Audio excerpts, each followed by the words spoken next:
My guest this week is an entrepreneur, the CEO of Blockchain Smart Technologies, which describes itself as the world's leading blockchain distribution channel. She's also an academic with a current role at a university in Spain, after work at American universities, including Harvard Business School. She's the author of an authoritative 2-volume study of financial bubbles. I'd like to welcome Dr. Eva Porras. Good morning, Eva.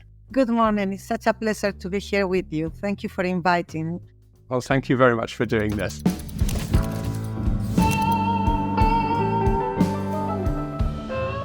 You're listening to CoinGeek Conversations with Charles Miller.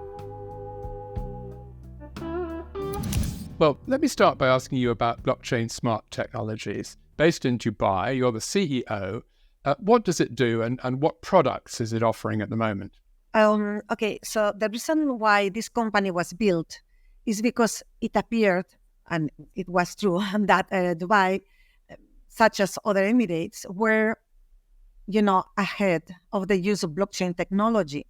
So as an entrepreneur, in, let's say, those times, meaning just a few years ago, if you were to try to talk to other people in Spain and try to explain to them why it would be convenient that they change legacy technology for blockchain technology, they wouldn't understand it because they would just not have a concept of what is blockchain and what could be the impact of this technology in their operations.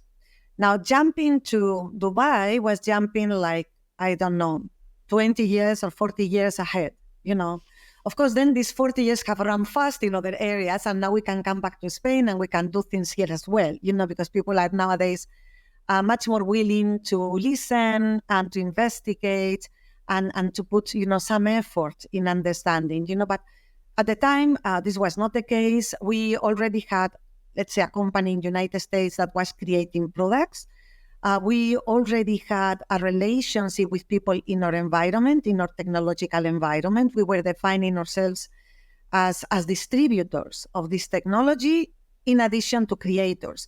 And basically what we try to do is be opportunistic about problems that we pinpointed in different sectors and that we could design a solution for specific companies with specific problems. And the one that brought us to Dubai specifically was our willingness or interest in helping the airport make a better use of their runways, So so what we decided is to imagine a mix of technologies. One of them is the software, the blockchain technology. The other one is hardware, And we got a partner who provided the hardware, let's say, and the engineering of that part, and also the artificial intelligence of that part, whereas we provided our own artificial intelligence and blockchain technology, the capacity to create the smart contracts, NFTs, and so on, With this, we went to the authorities to try to talk to them into understanding that this could be a solution that would be interesting for them to adopt. So this was our initiation in the Emirates, yes. And so what stage has that airport project reached then? Is that happening? That project has gone through multiple stages. We have come to understand that anything that has to do with infrastructure is a very slow occurring situation. And not only that, but you make a presentation to the higher level management and, general directors and so on. And this has to go down to the level of engineering, who then review everything and may ask you for totally different things that you were proposing. And, right. And this is what you have to be open to, in this case and in any other case, Well, let's step back for a moment from the airport job, which sounds like it could be a lifetime's work. And I wanted to ask you about the relationship between Blockchain Smart Technologies and SmartLedger, because you're also the managing director of SmartLedger, along with Bernard Doherty, the co-founder with him. How do these two businesses relate? Because a lot of the products you have are shared between the two businesses. Yes. And well, actually, these are two independent businesses, totally independent. The only situation is that most of the people are a partner in both businesses. So basically, we are just a group of people who are very interested in blockchain technology, and we have gathered our resources and interests to build solutions. And, given the circumstances when each one of these companies was set, the solutions we are looking at are one or the other, and also because we distribute the solutions of other people. So not only ours, if we have a customer and we can see that we can use some solution that is existing in our ecosystem, we will obviously go and talk to our colleagues and ask if they are interested, and try to make use of something that is already existing. If we trust it, which of course we will do, otherwise we will not be talking to them. And that way, the ecosystem can grow and, we can all be like stronger together, As an entrepreneur in this sector, which is a new sector, it's quite difficult to stand for a few years because it requires lots of resources, lots of patience, lots of, going back and reiterating and trying again. And what we want to do is an ecosystem that is strong. So the more of us stay in for the longer, the better. You also announced at the beginning of the year a whole collection of smaller businesses or apps, perhaps I might even call them, which seem to be consumer apps. There were things that for private chat, MetaMeet, you've got Streamable FM for music distribution, Drops for file storage. These are consumer businesses, I think, rather than B2B businesses. Is that right? Yeah. So the thing is, as we have walked this, this path, and as we originally tried to get into, say, one sector, for example, with TicketMe, this is a product or a service actually that provides tickets that cannot be forged. So our customer is the owner of the event, and what we provide is a ticket that not only cannot be forged, it can do so many other things for the owner of the event. Like, for example, it can help the owner of the event arrange its supplies. So by pre-ordering and so on. So many things, But when we began to do that, then we realized we needed to build parallel to that a number of things. So, for example, a wallet. So, for example, know your customer devices. So, and then we began to thinking, well, this is an ecosystem of authors and artists. Maybe we should do something, in reference to their IP rights, intellectual property rights. And maybe we can help them share, and distribute, some of their, the money they should get for the rights, when somebody plays a song or whatever, So what happened is we got into the sector and then we expanded horizontally across the sector, given that we were becoming familiar with these people, their needs, and we wanted to respond, to their problems. And this is how we have I think like an octopus walk. It's not like a straight walk. It's like there are 8 legs and the thing is going like that, It's not a straight walk. These consumer apps are really interesting. I think, am I right in thinking that the limitation here is that you have to have a HandCash wallet to operate them? You have to have a wallet.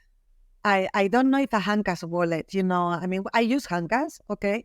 But I don't know because we have other developments coming and maybe the requirements of the wallet for the future developments are going to be different. I wanted to ask you a little bit about your parallel life, perhaps if I could put it, as an academic.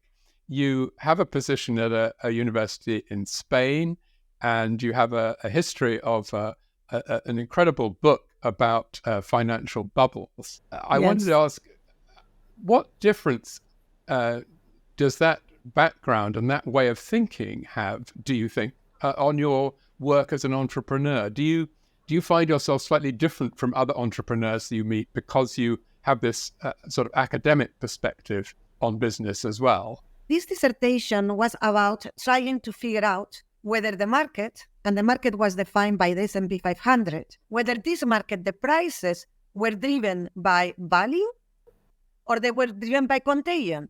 Contagion meaning contagion of opinion. So say if there is a lot of volatility, If prices go up, do people follow? What is the situation?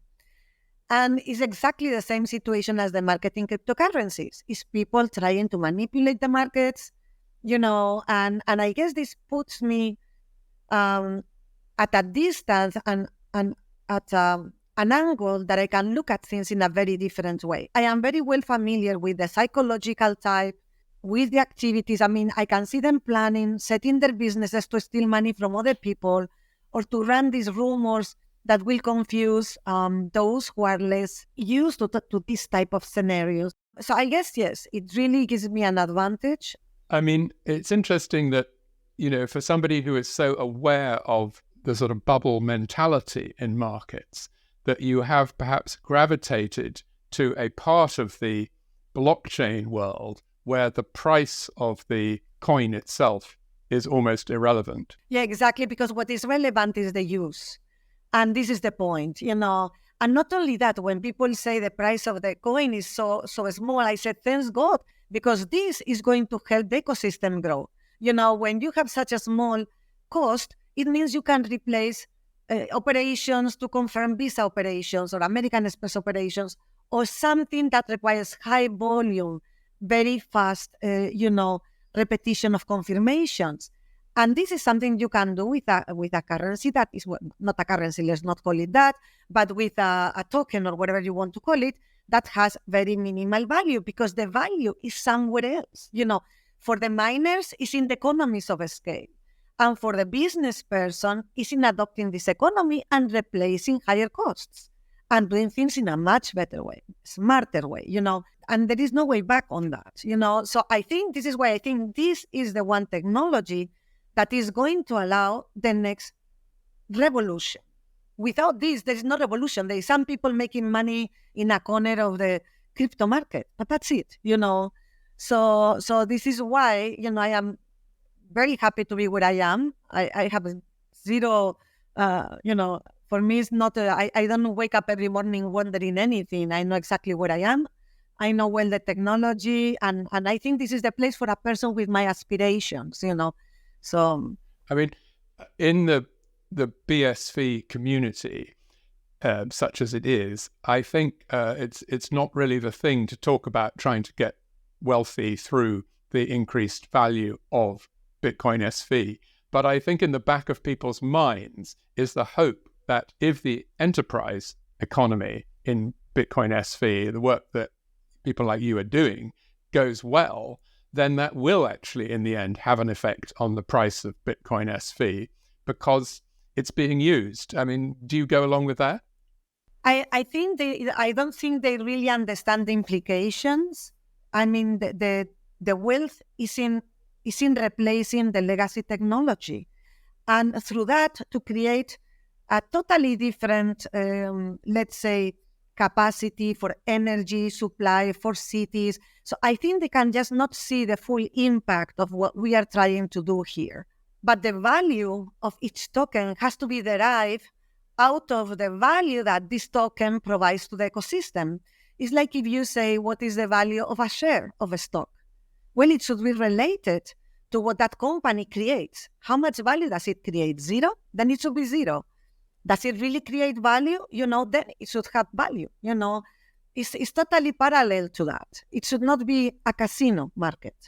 You've written a very authoritative book on bubbles in the financial market. There's got to be the potential for an equivalent book about the way that the crypto market works. Are you tempted, or are you thinking about maybe trying that as well? Yes, I am super tempted. I actually have 4 books on the works, but unfortunately, days are so full of things, and also you need a lot of time to kind of settle in your head what is going on, just to create the strategies and so on that, you start delaying things that are not as urgent. Maybe they are equally important, but they're not as urgent as, I don't know, now going to a conference like ours. You need to be able to sit down and have time, and this is sometimes not possible when you are running around the world,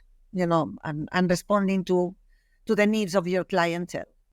Just looking ahead then, what scenario would you suggest is going to be the best for the work that you're doing as an entrepreneur? What kind of business is going to be most enthusiastic about the blockchain technology applications that you're offering, and what profitable business model will they be able to create from them, would you say? So I think many things are going to come out, and I think all of them are going to make a difference. I am particularly, let's say, in love with things that make a difference, let's say, in the lives of people, profound difference, like identity. So for, issues and matters of safety, refugee camps, these type of things, we are making solutions for that. I am very excited about it. I think it's very meaningful, what we are doing. And if the right governments adopt it, they can make the lives of millions of people so much easier, and their own lives as well. So this for me is a very important subject. And then the other one is just everyday live things, like, for example, ticket mint. With, you go to the football, you go to a concert, and you want your ticket to be true. And the concert owners, they want to earn their money. They don't want some intermediary, taking all the profits with them. So I think we're doing things that are meaningful in several areas. And, my hope is that little by little, we shall be progressing concurrently with all of them, each one at its own pace. But I think overall we are doing things that are important, because I think the technology drives you to do things that are important, to have an impact that is important. Not being hacked is very important, Yes. I was just hacked, with this airline, Air Europa. The hackers got into their, their site and stole all of the credit cards together with expiration dates and the CVV number. Explain to me that. Yeah. So are you saying that you were a victim of that? Yes. I was just a victim. It was 4 days ago. I arrived in Budapest, and the first thing I see is a message from Air Europa saying, sorry, but your credit card with this number has been hacked, and they got the number, the expiration date, and the CVV number. Okay, so I had to dedicate my afternoon, which was not very useful because banks are closed in the afternoon, but the afternoon and the morning, canceling my credit card in a trip.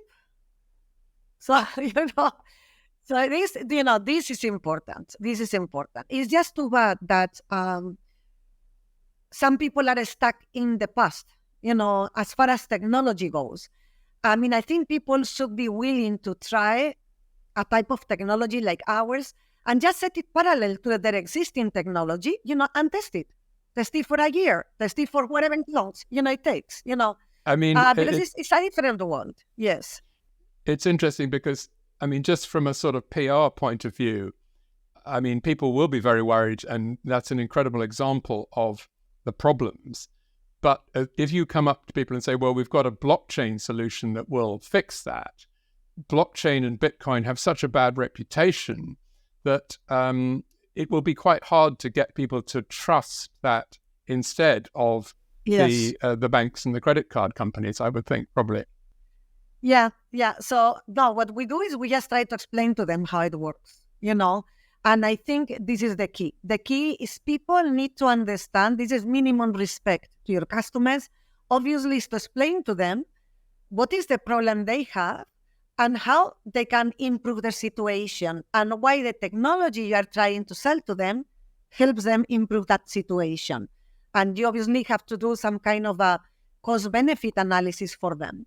And then you have to walk them, you have to train them, Basically, you have to understand that they don't need to change their sector. They are not into the technology sector. We are, right? So it's up to us. It's our responsibility to ensure we are providing the help they need.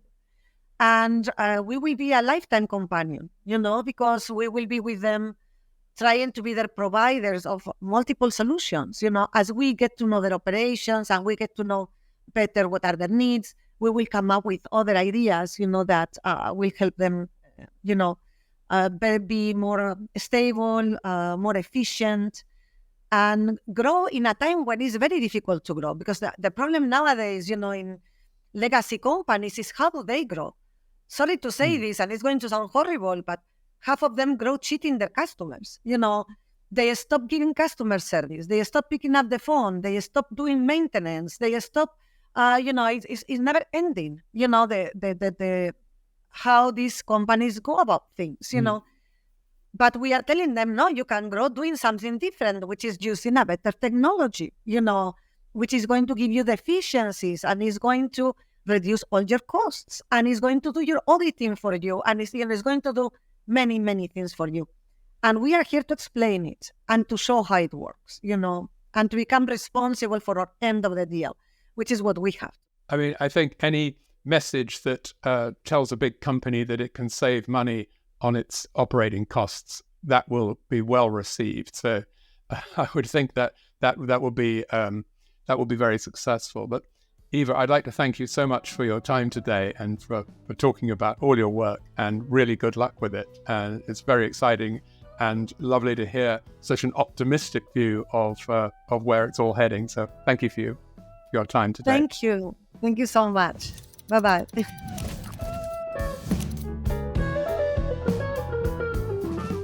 Thanks very much to Dr. Eva Porras. Now, you don't have to be a PhD to appear on this show, but it does help. And next week, I'll be welcoming Dr. Catherine Lefoto to talk about VX Technology's latest product, Alpha DAP. So please join us for that. But until then, thanks for listening. And from me, Charles Miller, goodbye.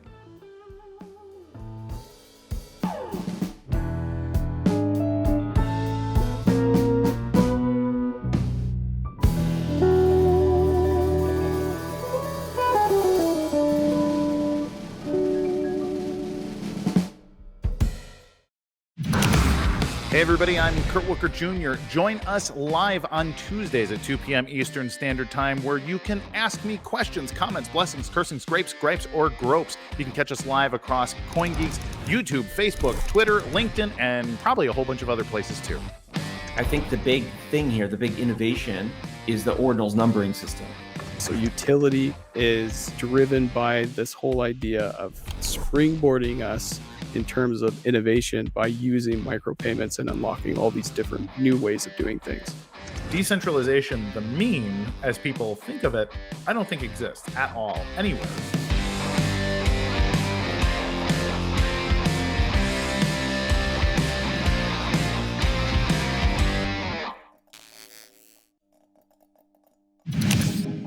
Bitcoin mining, Bitcoin wallet, blockchain, stablecoins, MetaNet, the evolution of money. Everybody is talking about Bitcoin today, but what exactly is it? Learn the basics from experts. Learn what Bitcoin is, how it works, and why it matters. Blockchain 101, your ultimate guide to the fundamentals of blockchain.